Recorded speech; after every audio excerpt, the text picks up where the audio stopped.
4-2 कर्मचाऱ्यांच्या बाबतीत त्यांच्या कुटुंबियाच्या आणि जिल्ह्यातील जे पोलीस दलामधले काही अधिकारी कर्मचारी आहेत, प्रमुख व्यक्तीच्या बाबतीत नाही, परंतु जे साइड ऍक्टर खाली नेमलेले आहेत त्यांच्या बाबतीमध्ये ऑब्जेक्शन आहेत। ही सुद्धा बाब मी मुख्यमंत्री महोदयांच्या लक्षात आणून दिली। त्यांनी मला सांगितलंय की सोमवारपर्यंत तुम्ही ज्यांच्याबद्दलचं ऑब्जेक्शन आहे ते घेऊन या। त्यातली 4 नावं वगळून दुसरी नावं त्या ठिकाणी घेण्याचं सुद्धा सांगितलं आलेलं आहे। एन्काउंटर होऊ शकतो, वाल्मिकरांना मोठ्या आकाराला वाचवण्यासाठी छोट्या आकाराचा एन्काउंटर देखील होऊ शकतो असं कोण म्हणाला? हे पहा, वडेट्टीवार साहेब माझ्यापेक्षा मोठे आहे, ते काँग्रेस पक्षाचे आहे। ते काय बोलले म्हणून मी त्याच्यावरती प्रतिक्रिया देणार नाही। त्याच्या बाबतीमध्ये वडेट्टीवार साहेबांनाच आपण बोलावं असं माझं मत आहे। नाव जोडलं जात आहे, धनंजय मुंडे यांचं नाव जोडलं जात आहे। ते म्हणतात की कुणी येईल आणि कुणी राजीनामा मागेल तर तसं होणार नाही म्हणून। हे बघा, मी तर अजून त्यांचा राजीनामा मागितलेला नाही, त्याच्यामुळे त्यांच्या राजीनाम्याचा आणि मागण्याचा प्रश्नच येत नाही। मी राजीनामा मागितलेला नाही। सरकारी वकील देशपांडे यांनी वाल्मिक कराडच्या प्रकरणात लढण्यास नकार दिलेला आहे। या प्रकरणाची चौकशी एखाद्या ज्या सरकारी वकिलांनी तिथे बाजू मांडण्यास नकार दिलेला आहे त्याचं सरकारी अभियोक्ता पद काढून घ्यावं अशा प्रकारचं पत्र मी माननीय मुख्यमंत्री महोदयांना दिलंय। ज्या गाडीतनं वाल्मिक कराड यांनी काल सरेंडर झाले, अजित पवार मस्साजोगला संतोष देशमुख यांच्या कुटुंबाला भेटायला गेले, त्यावेळी तीच गाडी अजित पवारांच्या ताब्यात देखील होती। आता हे बघा, हे आका मोठ्या आकांच्या बरोबर सगळीकडे होते, म्हणून मग अजितदादांच्या ताब्यात तीच गाडी असणार। तीच गाडी सरेंडर करायला होती आणि तीच गाडी भेटायला म्हणून केस पोलीस स्टेशनला गेली होती। आणि त्या गाडीचा मला वाटतं काळ्या कलरची गाडी आहे, पांढऱ्या कलरची, ही पांढऱ्या कलरची गाडी गेलेली आहे।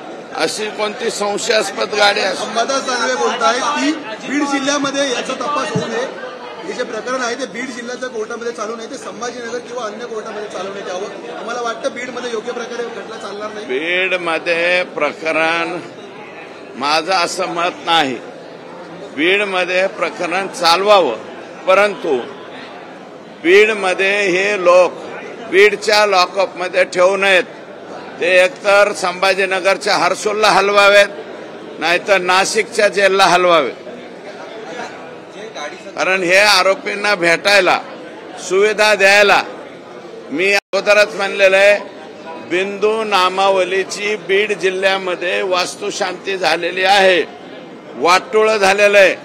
बिंदू नामावलीमध्ये एसटीच्या जागेवरती ठराविक प्रवर्गाचे लोक आलेत, एससीच्या जागेवरती ठराविक प्रवर्गाचे लोक आलेत आणि ओपनच्या जागेवरती आले, मायक्रो ओबीसीच्या जागेवरती आले, सगळ्याच जागेवरती एससीबीसीच्या जागेवरती बी तेच एकाच प्रवर्गाचे लोक जास्त संख्येने तिथल्या अधिकारी कर्मचारी याच्यामध्ये झाल्यामुळं बीड जिल्ह्यामध्ये कुठल्याही बाबतीत प्रॉब्लेम होऊ शकतो।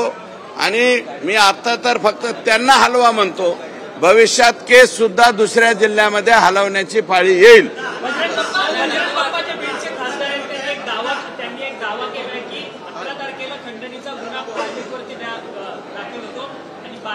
धनंजय मुंडेंच्या कार्यालयामध्ये पोलीस आणि वाल्मिक कराड यांची भेट झाली म्हणून असा दावा बजरंग बाप्पा करतात। नाही, मला ह्याच्याबद्दल निश्चित सांगता येणार नाही। बजरंग बाप्पांचे सोर्सेस जास्त असतील तर तुम्ही ते, आणि असं जर झालं असेल तर हे दुर्दैव आहे। एका खंडणी मागणाऱ्या गुन्हेगाराबरोबर या राज्याचे मंत्री ज्यांनी गोपनीयतेची शपथ घेतलेली आहे, असा मंत्री जर तिथं थांबत असेल तर मंत्री म्हणून घ्यायला सुद्धा ते लायबल नाहीत असं माझं मत आहे।